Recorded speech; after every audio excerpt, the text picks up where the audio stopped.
दोस्तों, आज जो स्टोरी मैं आपके लिए लेकर के आया हूँ, ये बहुत ही ख़ास स्टोरी है, तो प्लीज़ इसे ध्यान से और पूरा सुनिएगा। दोस्तों, हमारे जीवन में कुछ ऐसी घटनाएँ घट जाती हैं, जिनसे हम खुद भी वाकिफ़ नहीं होते। लेकिन जब हमें इन घटनाओं के बारे में पता चलता है, तो उस पल हम सहम जाते हैं कि क्या ऐसा भी हो सकता है? दोस्तों, आज की घटना भी कुछ ऐसी ही है। दोस्तों, अगर आपके साथ भी या फिर आपके परिवार या फिर आपके दोस्त के साथ भी कोई घटना घटी है, तो आप उसे हमारे जीमेल पर शेयर कर सकते हैं। हमने अपने जीमेल का लिंक हमारे डिस्क्रिप्शन में दिया है। तो चलिए शुरू करते हैं। मैं आज ही ऊटी पहुंचा था। ऊटी पहुंचकर मैंने होटल ना बुक करके एक कॉटेज रेंट पर लिया, क्योंकि मुझे पहाड़ की सुंदरता में अपनी किताब लिखनी थी। और इसके लिए ऊटी से अच्छी जगह क्या हो सकती है। सफर में आने की वजह से मुझे बहुत थकान हो गई थी। मैं आते ही सो गया और शाम को उठा। मैंने सोचा कि चलो बाहर घूमने चलता हूँ, कुछ आइडियाज मिलेंगे लिखने के लिए। फिर मैं बाहर घूमने के लिए कॉटेज से निकला। निकलते ही मुझे भूख लगने लगी। मैंने सोचा कि पहले कुछ खा लिया जाए, लेकिन आसपास मुझे कुछ अच्छा नहीं दिख रहा था। तो मैंने सोचा कि किसी से पूछ लूं। तभी मैंने देखा कि सामने एक लड़की खड़ी थी। मैं उसके पास गया और बोला, एक्सक्यूज मी, क्या यहाँ कोई फूड प्लेस है? लड़की ने मेरी बात का कोई जवाब नहीं दिया। मैंने फिर एक बार उससे कहा, एक्सक्यूज मी। मेरे दोबारा बोलने पर लड़की मेरी तरफ पलटी। वो जैसे ही मेरी तरफ पलटी, उसके पलटने में मुझे एक अजीब सा एहसास हुआ। लेकिन मैंने ज्यादा ध्यान न देते हुए उससे पूछा कि यहाँ कोई फूड प्लेस है क्या? उस लड़की ने इशारे में मुझे बताया और फिर अपना मुंह घुमा करके खड़ी हो गई। मुझे उसका ये बिहेवियर कुछ अजीब सा लगा, और ऊपर से उसका पहनावा देख करके ऐसा लग रहा था कि किसी राजमहल की रानी हो। लेकिन मैंने उस पर ज्यादा ध्यान न देते हुए वहां से निकल गया और फूड प्लेस की तरफ बढ़ने लगा। फूड प्लेस पर पहुंच करके मैंने खाने का ऑर्डर दिया और खाना खा करके मैं आसपास घूमने लगा। घूमते घूमते रात हो गई थी। रात काफी हो चुकी थी। मैंने सोचा कि चलो अब कॉटेज की तरफ चला जाए। मैं वापस उसी रास्ते से कॉटेज की तरफ आने लगा। कॉटेज की तरफ आ ही रहा था कि मुझे फिर से वो लड़की वहां पर खड़ी दिखाई दी। मैं हैरान हो गया कि ये लड़की अभी तक यहीं पर ही है, इतनी रात को। फिर मैंने सोचा कि शायद वो किसी का इंतजार कर रही होगी। ये सोच करके मैं कॉटेज की तरफ निकल गया और कॉटेज पहुंच गया। आज से मैंने लिखना शुरू कर दिया और मैं लिख करके सो गया। अगले दिन सुबह को मैं फिर निकल पड़ा। सुबह से शाम हो गई और मुझे काफी सारी जानकारी मिली मेरी किताब लिखने के लिए। मैंने सोचा अब चलो चलते हैं, आज का कोटा पूरा हुआ, कल वापस आकर के देख लेंगे। मैं कॉटेज के लिए वापस आ रहा था कि तभी मैंने देखा वो लड़की आज भी वहीं खड़ी हुई थी। मैंने ध्यान नहीं दिया, लेकिन अब हर रोज ऐसा ही होने लगा। हर रात जब मैं कॉटेज के लिए वापस आता था अपना काम खत्म करके, तो मुझे उसी जगह पर वो लड़की खड़ी हुई दिखाई देती थी। 7 से 8 दिन हो गए लगातार वो लड़की मुझे उसी जगह दिखाई देती। मैं हैरान हो गया, लेकिन आज जब मैंने उसे देखा तो मैं खुद को रोक नहीं पाया। वैसे भी पता नहीं क्यों जब मैं उसे देखता तो उसे देख करके मैं खुद को उसके पास जाने से बड़ी मुश्किल से रोक पाता। पता नहीं ऐसा क्या था, लेकिन आज मैं खुद को नहीं रोक पाया। मैं उसके पास ही चला गया और बोला, सुनो, तुम इतनी रात को रोज यहाँ क्या करती हो? कुछ परेशानी है तो तुम मुझे बता सकती हो। वो लड़की मेरी तरफ घूमी और बोली, कुछ नहीं। मैंने उससे दोबारा कहा कि अगर तुम्हें कोई परेशानी है तो तुम मुझे बता सकती हो, मैं तुम्हारी मदद कर सकता हूँ। उस लड़की ने अजीब तरह से मुझे देखा और बोली, क्या मदद कर सकते हो तुम मेरी? हाँ, क्या मदद कर सकते हो? जब मुझे तुम्हारी जरूरत थी तब तो तुम मुझे छोड़ करके चले गए। अब क्या मदद करोगे तुम मेरी? इस बार उसकी आवाज में और उसकी आंखों में बहुत गुस्सा था। मैं थोड़ा डर गया। ये क्या बोल रही हो तुम? मैं नहीं आया?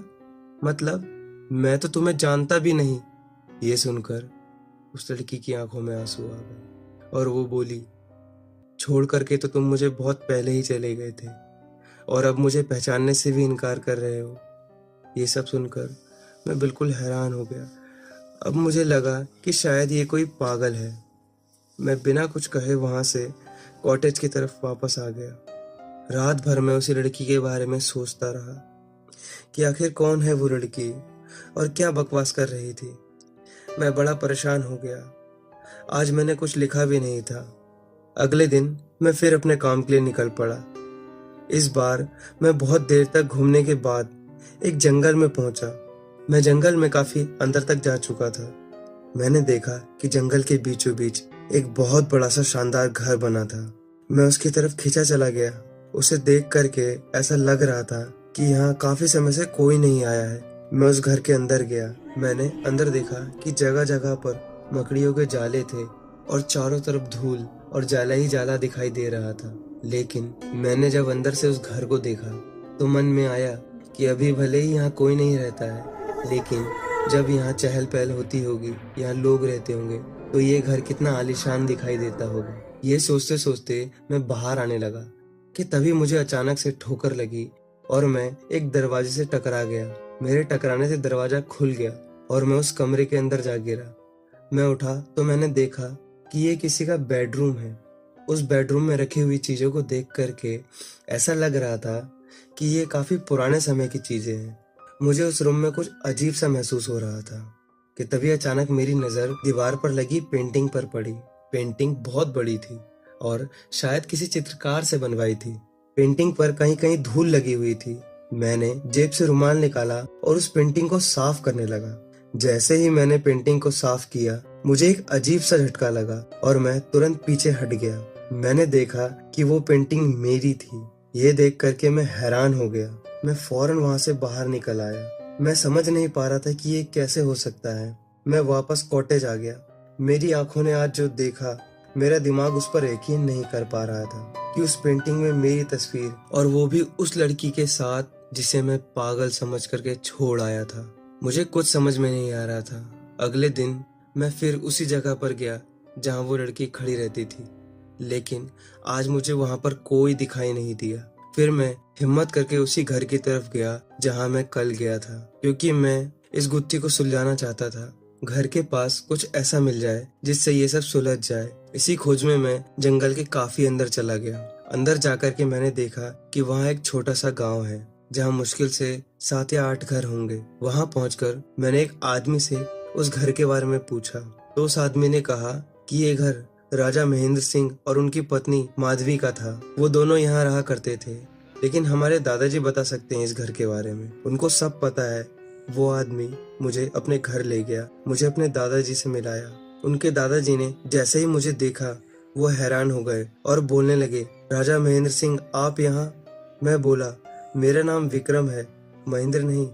वो बोले कि ये कैसे हो सकता है? वही सूरत, वही कद, वही काटी, सब कुछ। तब मैंने बोला, मुझे भी कुछ समझ नहीं आ रहा है बाबा, मैं खुद बहुत परेशान हूँ इस बात से। मैंने उनको सारी बात बताई और बोला, बाबा आप तो इतने बुजुर्ग हो, लेकिन मेरी उम्र तो बस अभी 32 साल ही है, तो आप ही सोचिए मैं वो कैसे हो सकता हूँ। तब वो आदमी बोला कि हो सकता है रानी माधवी की आखिरी इच्छा जो अधूरी रह गई है, उसी की वजह से शायद आपने दोबारा जन्म लिया है। तब मैंने कहा, कैसी आखिरी इच्छा? तब वो बाबा बोले कि ये बात तब की है जब मैं 30 से 34 साल का था। ये गांव जो तुम देख रहे हो, यहाँ बहुत सारे लोग रहा करते थे। उन दिनों हमारे गांव में एक आदमी एक औरत आए। उन्होंने बताया कि उन्होंने प्रेम विवाह किया है और उनके राज्य के बीच दुश्मनी है, इसलिए उन्होंने भाग करके शादी की है। गांव वालों ने उन्हें गांव में रहने की जगह दी और उनकी सहायता की, उनके लिए घर बनाए और वो आराम से यहाँ रहने लगे। वो दोनों राजा और राजकुमारी थे। एक दिन रानी माधवी सीढ़ियों से फिसल पड़ी। हमने बैत को बुलाया और राजा महेंद्र को तुरंत खबर पहुंचा दी, लेकिन वो नहीं आए और रानी माधवी उनको पुकारते पुकारते उनकी याद में मर गई। तब मैंने पूछा, जब राजा महेंद्र उनसे इतना प्यार करते थे तो वो उनके बुलाने पर आए क्यों नहीं? तो वो आदमी बोला कि कैसे आते। राजा महेंद्र को जैसे ही इस खबर के बारे में पता चला, वो तुरंत ही यहाँ आने के लिए निकल पड़े। लेकिन रास्ते में उनके साथ एक हादसा हो गया और उस हादसे में उनकी मौत हो गई। ये सुनकर के मुझे बहुत बुरा लगा। तभी माधवी की रूह इतने सालों से यहाँ भटक रही है और इन सालों पहले रिश्तों के कारण ही मुझे उनके पास जाकर के एक अजीब सा एहसास होता था। तो वो आदमी बोला कि उनको मुक्ति भी तभी मिलेगी जब उनकी आखिरी इच्छा पूरी होगी। उन्होंने कहा था, जब राजा महेंद्र मुझे अग्नि दे दें तब उनसे कहना कि मेरी अस्थियां पहाड़ों के बीच में ही बिखेर दें। लेकिन जब हमें पता चला कि राजा महेंद्र तो पहले ही मर चुके हैं, तो हमने उनकी अस्थियां संभाल के रखी हुई हैं उसी घर में जहां वो दोनों रहते थे। हो सकता है इसी आखिरी इच्छा को पूरी करने के लिए आपका दोबारा जन्म हुआ है। मैं उन गांव वालों के साथ उस जगह गया और रानी माधवी का अस्थि भरा कलश लेकर के उसी जगह पहुंच गया जहां माधवी मुझे दिखाई देती थी। मैंने देखा कि वो आज भी वहीं खड़ी है मेरे इंतजार में। मैं रोते हुए उसके पास गया और उससे माफी मांगी और कहा, माधवी, मैं कैसे आता तुम्हारे पास? मैं तो तुमसे पहले ही मर चुका था, लेकिन अब मैं तुम्हारी आखिरी इच्छा पूरी करूंगा। शायद मेरा ये जन्म इसीलिए हुआ है। ये कहकर कलश से सारी अस्थियां मैंने पहाड़ों के बीच बिखेर दी और बोला, अब मैं तुम्हारे साथ चलूंगा, और पहाड़ी से नीचे कूदने लगा कि तभी माधवी ने मुझे बचा लिया और बोली, नहीं महेंद्र, तुमने अगर ऐसा किया तो मैं कभी आजाद नहीं हो पाऊंगी। तुम जिंदा रहो। मैंने देखा कि माधवी की आंखों में आंसू थे। वो बोली, अब मैं मुक्त हुई महेंद्र, और ये कह करके वो वहां से गायब हो गई। मैं बहुत ही दुखी हुआ। मेरी आंखों में आंसू थे।